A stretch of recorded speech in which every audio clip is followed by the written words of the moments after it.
প্রিয় শিক্ষার্থী সবাইকে অসংখ্য ধন্যবাদ। জেনেসিস বিসিএস কেয়ারের পক্ষ থেকে আমি শরীফ আহমেদ, উপজেলা ফ্যামিলি প্ল্যানিং অফিসার। আমরা আজকে আপনাদের আন্তর্জাতিক বিষয়বলির খুবই গুরুত্বপূর্ণ এবং সাম্প্রতিক একটা টপিক নিয়ে আলোচনা করব, সেটা হচ্ছে ইসরায়েল ফিলিস্তিন ইস্যু। আমরা জানি যে মধ্যপ্রাচ্যের সবচাইতে গুরুত্বপূর্ণ যে ইস্যু সেটা হচ্ছে ইসরায়েল ফিলিস্তিন যে ক্রাইসিস বা দ্বন্দ্ব আমরা দেখতে পাচ্ছি সেটা। পাশাপাশি বর্তমান সময়ে হচ্ছে এটা খুবই আলোচনায় চলে আসছে, যার কারণে সাম্প্রতিক যে টপিকগুলো তার মধ্যে খুবই গুরুত্বপূর্ণ একটা জায়গা আমরা দেখতে পাচ্ছি ইসরায়েল ফিলিস্তিন ইস্যু, এই টপিকটা, যেটা থেকে বর্তমান বিশেষ প্রিলি, রিটেন এবং ভাইভাতেও কোশ্চেন হচ্ছে। তো আমরা এই টপিকটার পুরো আদ্যপান্ত আজকের ক্লাসের মাধ্যমে আমরা জেনে নিতে পারবো। তো আমরা আমাদের টপিকটার মূল বিষয়ের দিকে আলোকপাত করি। আমাদের যে টপিক খেয়াল করে দেখেন যে ইসরায়েল ফিলিস্তিন ইস্যু, সেই ইসরায়েল ফিলিস্তিন ইস্যুর মধ্যে আমরা যে বিষয়গুলো নিয়ে আলোচনা করব তার মধ্যে প্রথম হচ্ছে এই ফিলিস্তিন ভূমির যে ইতিহাস। আমরা খুব বেশি দূরে যাব না, এখানে হচ্ছে যদি আমরা দেখি তাহলে দেখতে পাবো যে ইসলামের দ্বিতীয় খলিফা হযরত ওমর রাদিয়াল্লাহু তাআলা আনহু এর সময়ে সর্বপ্রথম মুসলমানরা এই ফিলিস্তিন ভূমিটা জয় করলেন এবং দ্বিতীয় খলিফা তিনি এই ভূমিটা জয় করার পরে তিনি ঘোষণা দিলেন যে এখানে বসবাসরত যত সম্প্রদায় বা ধর্মের মানুষ রয়েছে তারা শান্তিপূর্ণভাবে বসবাস করতে পারবে এবং তারা তাদের যে ধর্মীয় যে কেন্দ্রগুলো আছে সেখানে উপাসনা করতে পারবে। এবং এটা আমরা দেখতে পেলাম যে ইসলামের অন্যান্য অনেক খলিফা এই ভূমিটা হচ্ছে শাসন করলেন। সর্বশেষ আমরা যদি দেখি তাহলে দেখতে পাবো সেলজুক সাম্রাজ্যের অধীনে এই ভূমিটা হচ্ছে শাসিত হতে থাকে, এই ফিলিস্তিন ভূখণ্ডটা বর্তমান। তো ফিলিস্তিন ভূখণ্ড খেয়াল করে দেখেন, সেই ফিলিস্তিন ভূখণ্ডের মধ্যে একটা সবচাইতে গুরুত্বপূর্ণ যে জায়গা, সেই জায়গাটার নাম হচ্ছে জেরুজালেম। এবং এই জেরুজালেম ভূমিতে আধিপত্য বিস্তারকে কেন্দ্র করে আমরা জানি খ্রিস্টান এবং হচ্ছে মুসলমানদের মাঝে একটা দীর্ঘমেয়াদী যুদ্ধ সংগঠিত হয়েছে, যে যুদ্ধটার নাম হচ্ছে ক্রুসেড বা ধর্মযুদ্ধ। সেই যুদ্ধ আমরা জানি চলমান ছিল 1095 থেকে 1291 সাল পর্যন্ত, প্রায় 200 বছর এই যুদ্ধ চলমান ছিল হচ্ছে জেরুজালেম ভূমিতে আধিপত্য বিস্তারকে কেন্দ্র করে। এবং ভূ রাজনৈতিক বা ধর্মীয় দিক থেকে আমরা জানি যে এই জেরুজালেম ভূমিটা খুবই গুরুত্বপূর্ণ। যে জেরুজালেমকে বলা হচ্ছে 3 ধর্মের পবিত্র ভূমি। এখানে 3টা ধর্ম বলতে প্রথমে হচ্ছে ইসলাম ধর্ম, সেকেন্ড হচ্ছে খ্রিস্টান ধর্ম, থার্ড হচ্ছে ইহুদি ধর্ম।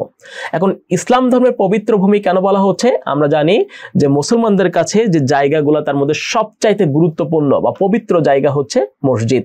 আর পৃথিবীতে যত মসজিদ আছে তার মধ্যে 3টা মসজিদ আমাদের কাছে সবচেয়ে বেশি মর্যাদাপূর্ণ। ফার্স্ট হচ্ছে বাইতুল্লাহ অর্থাৎ মসজিদুল হারাম, সেকেন্ড হচ্ছে মসজিদে নববী, থার্ড হচ্ছে আল আকসা মসজিদ, যার একটা নাম হচ্ছে বাইতুল মুকাদ্দাস। সেই বাইতুল মুকাদ্দাস বা আল আকসা মসজিদ হচ্ছে জেরুজালেমে অবস্থিত, এই জন্য জেরুজালেম আমাদের কাছে পবিত্র একটা স্থান। একই সাথে আমরা জানি যে আমাদের যে বর্তমান কেবলা বাইতুল্লাহ, তার আগে কিছু সময়ের জন্য কেবলা ছিল হচ্ছে আল আকসা বা এই যে বাইতুল মুকাদ্দাস।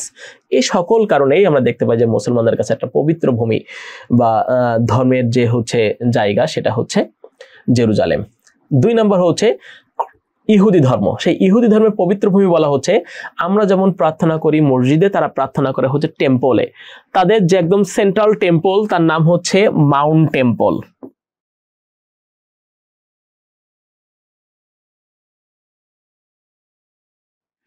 মাউন্ট টেম্পল, সেই মাউন্ট টেম্পলটা আমরা জানি হচ্ছে জেরুজালেম ভূমিতে অবস্থিত। এবং মাউন্ট টেম্পলকে কেন্দ্র করে চারিদিকে যে নিরাপত্তা বেষ্টনী দেয়াল নির্মাণ করা আছে সেটাকে বলা হচ্ছে ওয়েলিং ওয়াল বা ওয়েস্টার্ন ওয়াল। সেই ওয়েলিং ওয়াল বা ওয়েস্টার্ন ওয়াল হচ্ছে জেরুজালেম ভূমিতে অবস্থিত। এবং আমাদের দেশে যেমন সনাতন ধর্ম বা হিন্দু ধর্মের একটা তীর্থস্থান আছে যার নাম হচ্ছে চন্দ্রনাথের পাহাড়, সেম ইহুদিদেরও একটা তীর্থস্থান আছে যার নাম হচ্ছে অলিভ পর্বত।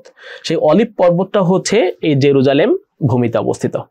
এই সকল কারণে আমরা দেখতে পাচ্ছি যে ইহুদিদের একটা পবিত্র জায়গা হচ্ছে জেরুজালেম। আর খ্রিস্টান ধর্মের যে প্রধান নবী তাদের মতে যীশু খ্রিস্ট, যাকে আমরা বলি ঈসা ইবনে মারিয়াম, সেই ঈসা ইবনে মারিয়ামের স্মৃতি বিজড়িত জায়গা হচ্ছে জেরুজালেম। এই কারণগুলোর কারণে আমরা দেখতে পাচ্ছি যে খ্রিস্টান ধর্মের যে কি বলে পবিত্র ভূমি সেটা হচ্ছে জেরুজালেম। তাহলে আমরা 3টা ধর্মের পবিত্র ভূমি জেরুজালেম কেন সেটা আমরা দেখতে পেলাম। এবং সেই ভূমিতে আধিপত্য বিস্তারকে কেন্দ্র করে আমরা জানি 1095 থেকে 1291 সাল পর্যন্ত মুসলমান এবং খ্রিস্টানদের মাঝে যে যুদ্ধ সংগঠিত হয় সেই যুদ্ধের নামই হচ্ছে ক্রুসেড বা ধর্মযুদ্ধ। মূলত খেয়াল করে দেখেন এই ভূমিটা মুসলমানদের যে একটা সাম্রাজ্য ছিল মধ্যপ্রাচ্যের বিখ্যাত, যার নাম হচ্ছে সেলজুক সাম্রাজ্য, সেই সেলজুক সাম্রাজ্যের অধীনে শাসিত হতে থাকে। কিন্তু এই সময় খ্রিস্টানরা এই ভূমি জেরুজালেম ভূমিটাতে আধিপত্য বিস্তার করার জন্য 1095 সালে খ্রিস্টানদের তখন হচ্ছে সেনাপতি ছিল, সেটা হচ্ছে গডফ্রে। সেই গডফ্রের নেতৃত্বে ইউরোপের বাইজেন্টাইন সাম্রাজ্যের খ্রিস্টানরা এই জেরুজালেম ভূমিতে আক্রমণ করে। ফলে মধ্যপ্রাচ্যের সেলজুক সাম্রাজ্যের সাথে আমরা দেখতে পেলাম এই দুইটা সাম্রাজ্যের যুদ্ধ শুরু হয়ে গেল। একদিকে ইউরোপের বাইজেন্টাইন সাম্রাজ্য, অন্যদিকে মধ্যপ্রাচ্যের সেলজুক সাম্রাজ্য। এই দীর্ঘমেয়াদী যুদ্ধে আমরা দেখতে পাচ্ছিলাম যে প্রথম দিকগুলোতে কিছুটা খ্রিস্টানরা জয়লাভ করতে থাকে, কিন্তু সর্বশেষ আমরা দেখতে পাই যে একজন বিখ্যাত বীর সালাউদ্দিন আল আইয়ুবী, সেই সালাউদ্দিন আল আইয়ুবীর নেতৃত্বে মুসলমানরা সংঘবদ্ধ হয়ে যুদ্ধ পরিচালনা করতে থাকে এবং ফাইনালি 1291 সালে এই ভূমিতে মুসলমানরা জয়লাভ করলো। তাহলে আমরা ক্রুসেড বা ধর্মযুদ্ধ নিয়ে আলোচনা করলাম। এরপরে হচ্ছে জায়নিজম বা ইহুদিবাদ। খেয়াল করে দেখেন, সেটা হচ্ছে 1897 সাল। এই সময় যদি আমরা দেখি তাহলে দেখতে পাবো যে ইউরোপের বিভিন্ন প্রান্তে ইহুদিরা ছড়িয়ে ছিটিয়ে বসবাস করত, তাদের একক কোনো মাতৃভূমি বা বাসস্থান ছিল না। এই ইউরোপের ছড়িয়ে ছিটিয়ে থাকা যে ইহুদিরা তারা বিভিন্ন দেশেই হচ্ছে সংখ্যালঘু ছিল, যার কারণে বিভিন্ন দেশের যে যারা সংখ্যাগরিষ্ঠ তাদের দ্বারাও হচ্ছে কিছুটা তারা নির্যাতনের শিকার হতে থাকে। এই সময় আমরা দেখলাম যে 1897 সালে একজন ইহুদি সাংবাদিক যার নাম হচ্ছে থিওডর হার্জেল, তিনি একটা নীতি গ্রহণ করলেন, যে নীতিকেই বলা হচ্ছে জায়নিজম বা হচ্ছে ইহুদিবাদ। এই নীতির মূল কনসেপ্ট ছিল যে ইহুদিদের জন্য একটা স্বতন্ত্র বাসভূমি প্রতিষ্ঠা করতে হবে, যে স্বতন্ত্র বাসভূমি বা স্বতন্ত্র একটা টেরিটরি যার মধ্যে পৃথিবীর সকল প্রান্তের ইহুদিরা এসে বসবাস করবে, জমি কিনে সেখানে বসবাস করবে, একটা ইহুদি রাষ্ট্র গঠন করতে হবে।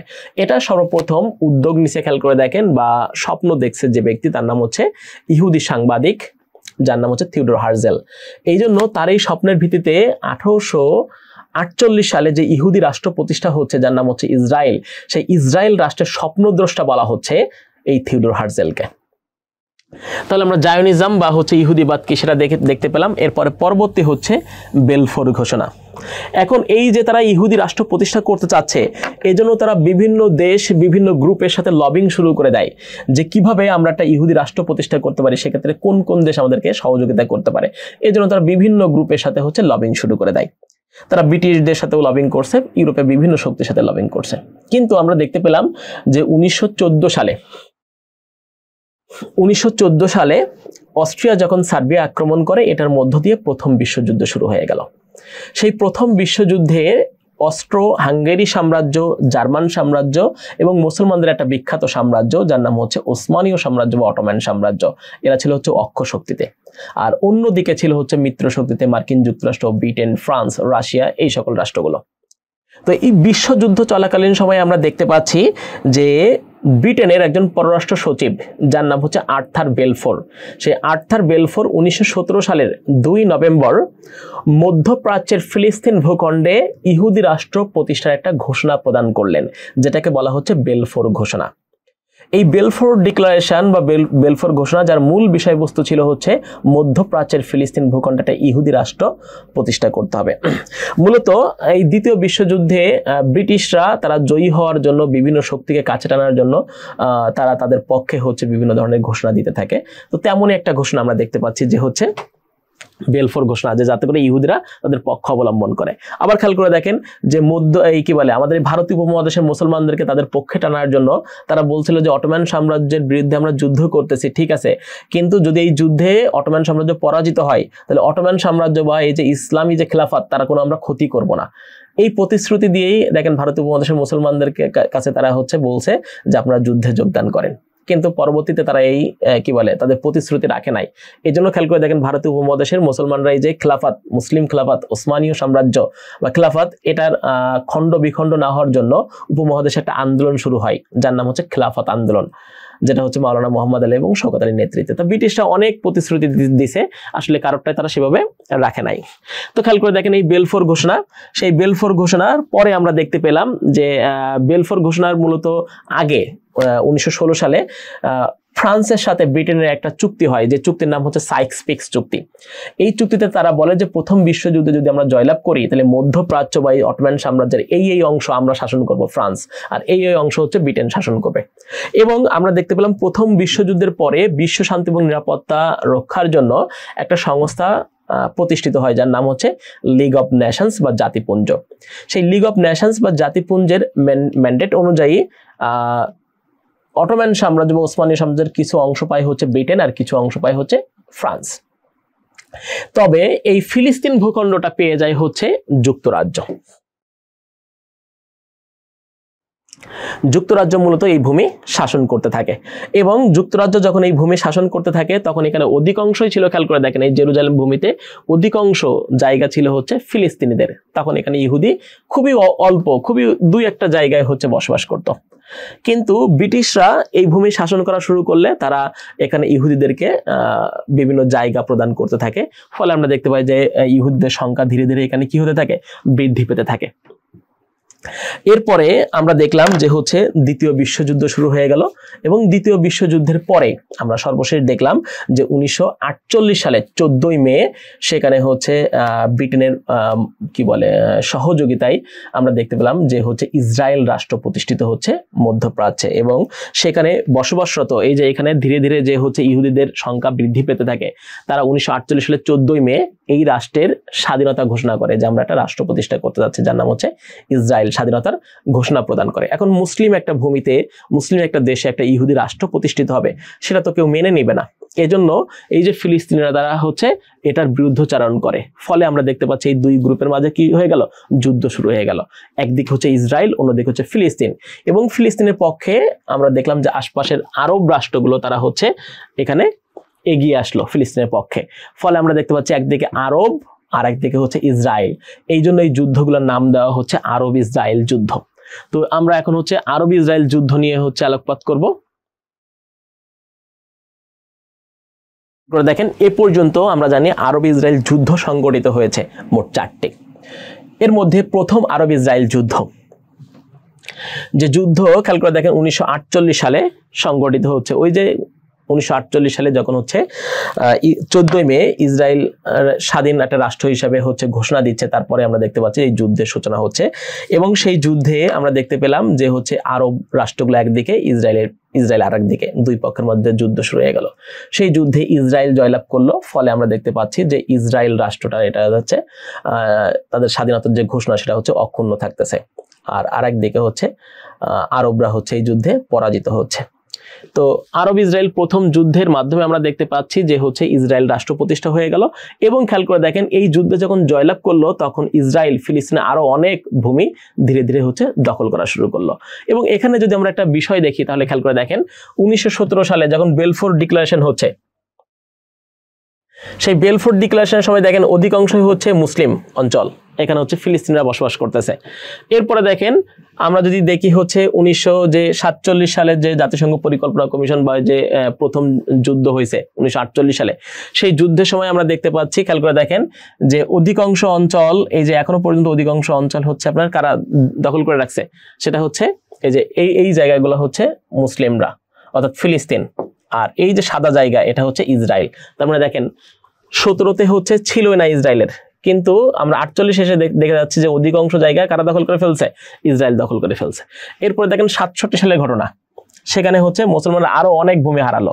আর যদি আমরা বর্তমান যদি দেখি তাহলে দেখা যাচ্ছে যে অল্প কিছু জায়গা, খেয়াল করে দেখেন এখানে একটা অঞ্চল, এখানে একটা অঞ্চল, এই যে অঞ্চল এটাকে বলা হচ্ছে মূলত পশ্চিম তীর, আর এই যে এলাকা এটাকে বলা হচ্ছে গাজা। এই দুইটা অঞ্চল হচ্ছে এখন ফিলিস্তিনি মুসলমানদের অধীনে রয়েছে, অর্থাৎ ফিলিস্তিনের অধীনে, আর বাকি অঞ্চল হচ্ছে ইসরায়েলের অধীনে চলে গেছে। তো আসেন আমরা মূলত যুদ্ধ নিয়ে আলোচনা করতেছিলাম, সেগুলো আমরা আলোচনা করি। এরপরে খেয়াল করেন আরব ইসরায়েল দ্বিতীয় যুদ্ধ। এই আরব ইসরায়েল দ্বিতীয় যুদ্ধ হচ্ছে 1956 সালে। এই যুদ্ধটা মূলত হচ্ছে সুয়েজ সংকটের কারণে। খেয়াল করে দেখেন সুয়েজ সংকট, আমরা একটু হিস্ট্রিটা দেখি যে সুয়েজ একটা খাল আছে যেটা হচ্ছে মিশরে অবস্থিত। খেয়াল করে দেখেন এটা হচ্ছে মিশর, এই মিশরের এই অংশটা হচ্ছে আফ্রিকা মহাদেশে অবস্থিত, আর মিশরের ছোট্ট একটা অংশ এখানে এশিয়া মহাদেশের মধ্যে পড়ছে যার নাম হচ্ছে সিনাই উপত্যকা।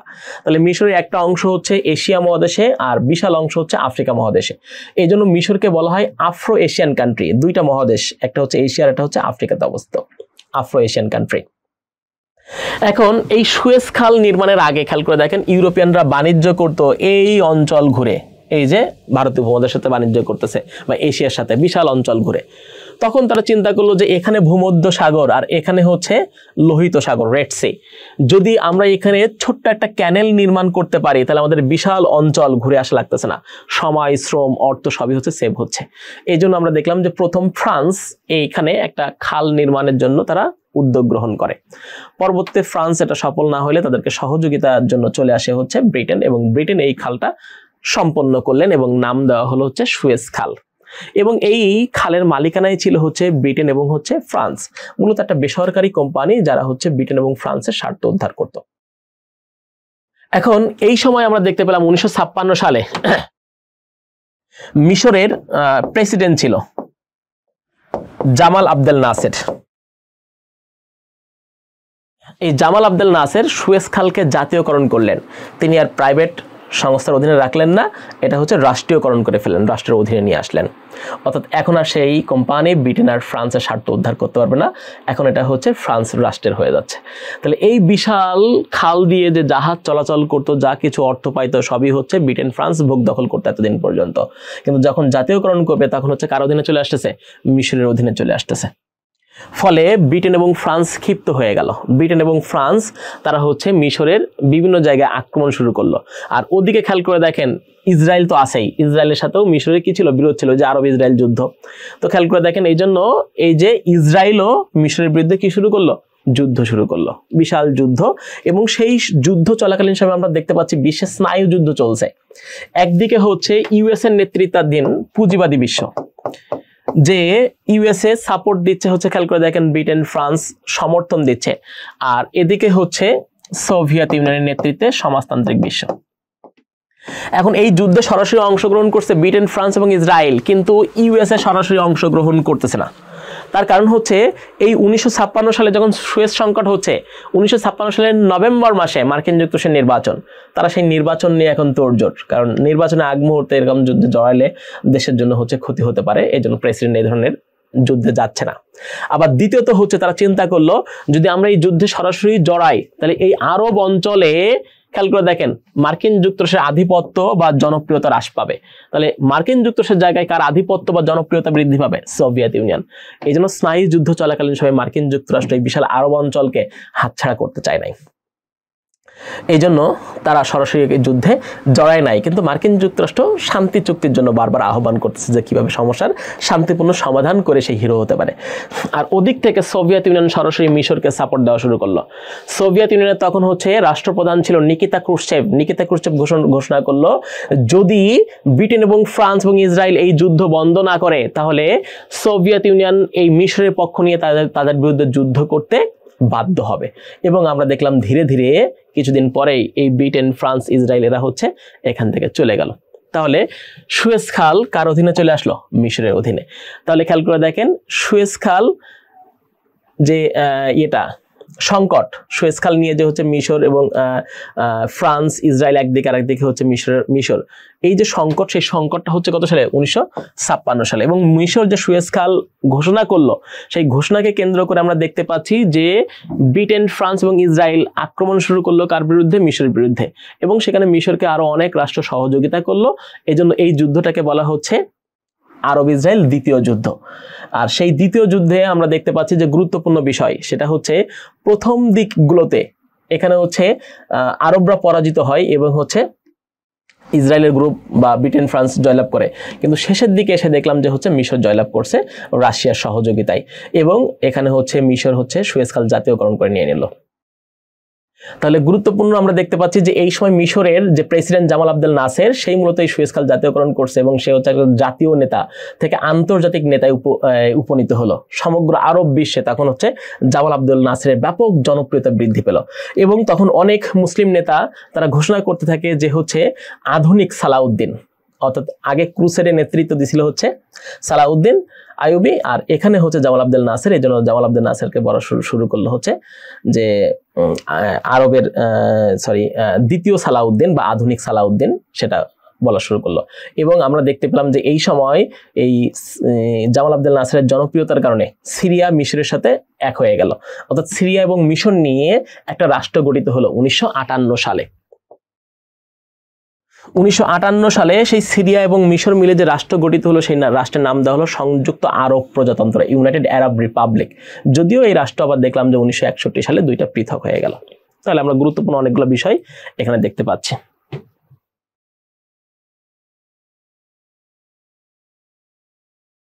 এরপরে আসেন আরব ইসরায়েল তৃতীয় যুদ্ধ। এই আরব ইসরায়েল তৃতীয় যুদ্ধ সংগঠিত হচ্ছে 1967 সালে।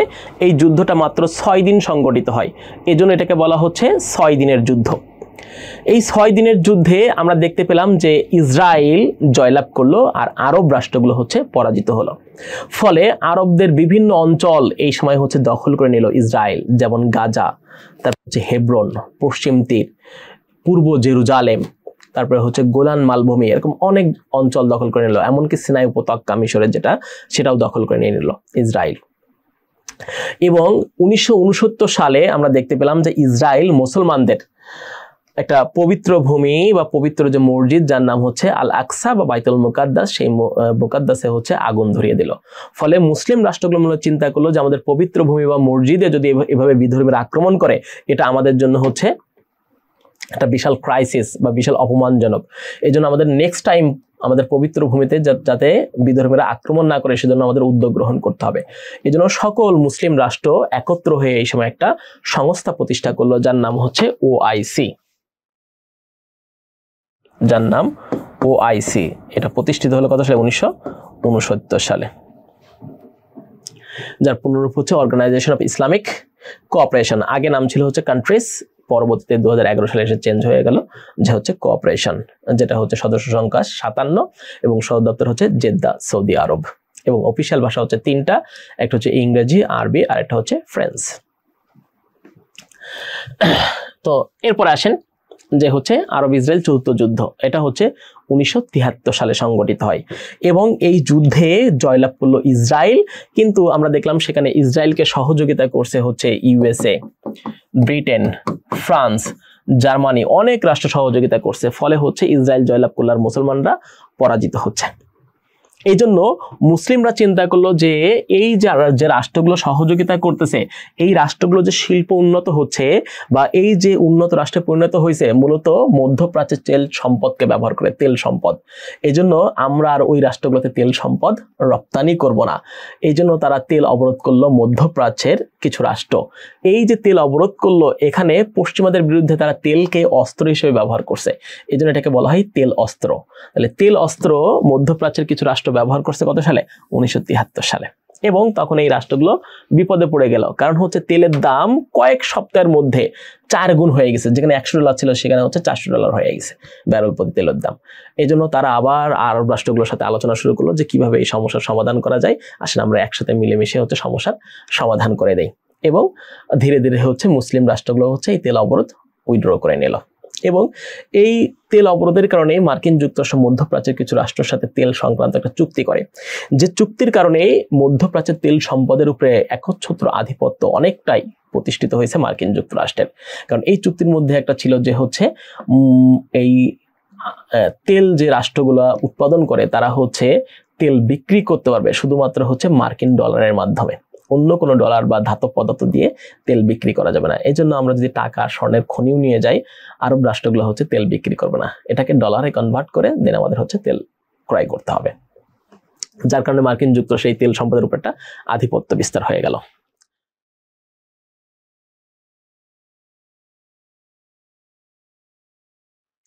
এরপরে আসেন পরবর্তী যে বিষয় নিয়ে আমরা আলোচনা করব সেটা হচ্ছে ক্যাম্প ডেভিড চুক্তি। খেয়াল করেন, এই ক্যাম্প ডেভিড চুক্তি নিয়ে যদি আমরা আলোচনা করি তাহলে আমরা দেখতে পাবো যে হচ্ছে 1978 সালে ক্যাম্প ডেভিড চুক্তি হচ্ছে। তার কারণ হচ্ছে মিশরের এই সময় যে সিনাই উপত্যকা দখল করে নিয়েছে কে? ইসরায়েল। এজন্য মিশর এই সিনাই উপত্যকা ফেরত পেতে যাচ্ছে।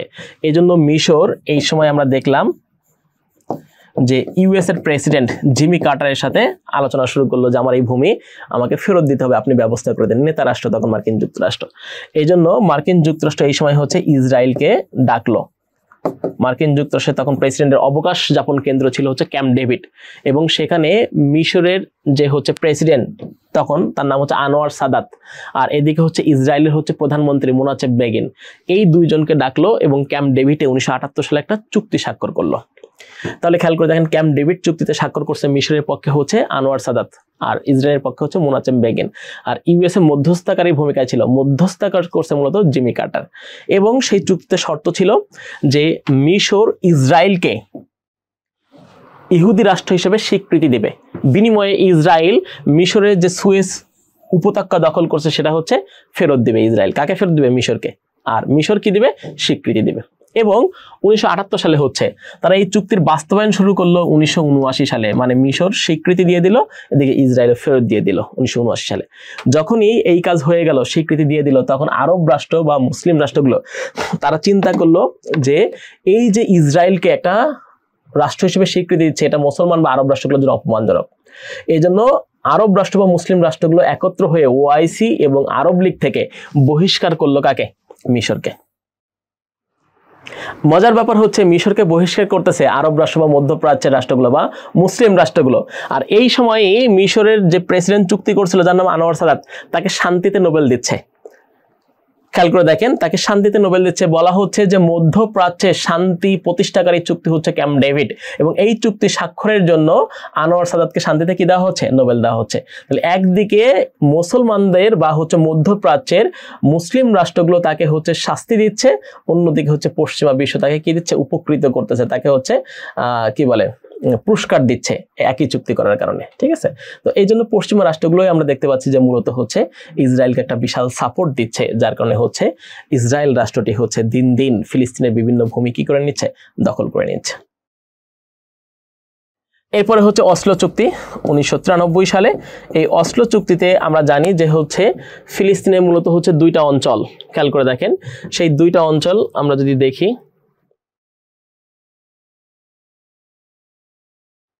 দুইটা অঞ্চল, একটা হচ্ছে যে পশ্চিম তীর আর একটা হচ্ছে গাজা। মূলত পশ্চিম তীর নিয়ন্ত্রণ করে হচ্ছে ফাতাহ,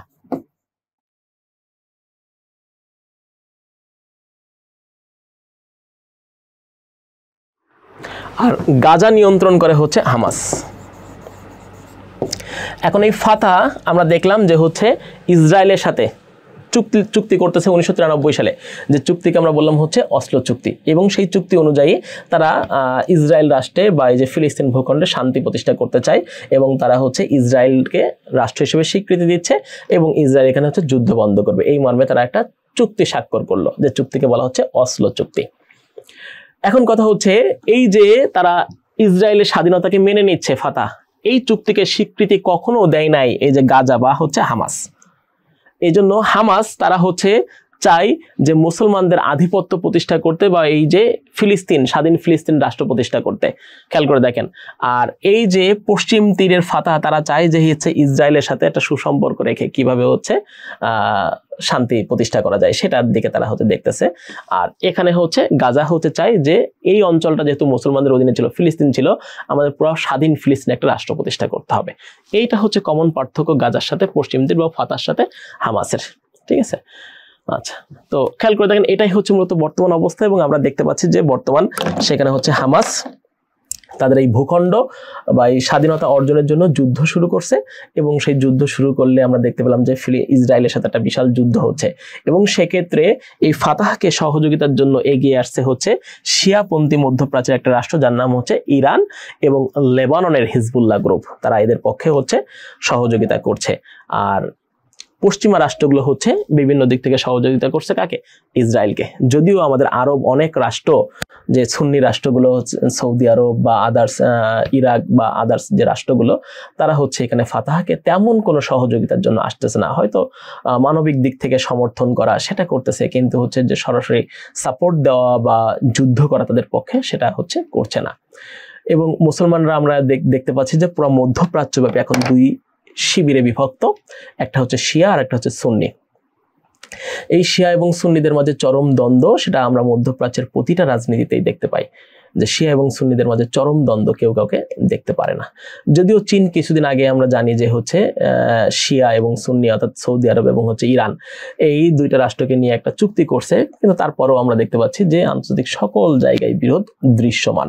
যদি শিয়া এবং সুন্নিরা তারা একত্র হয়ে ফিলিস্তিনকে হচ্ছে সার্বিকভাবে সহযোগিতার জন্য এগিয়ে আসতো, হয়তো এখানে পরিস্থিতিটা ভিন্ন হতেও পারত।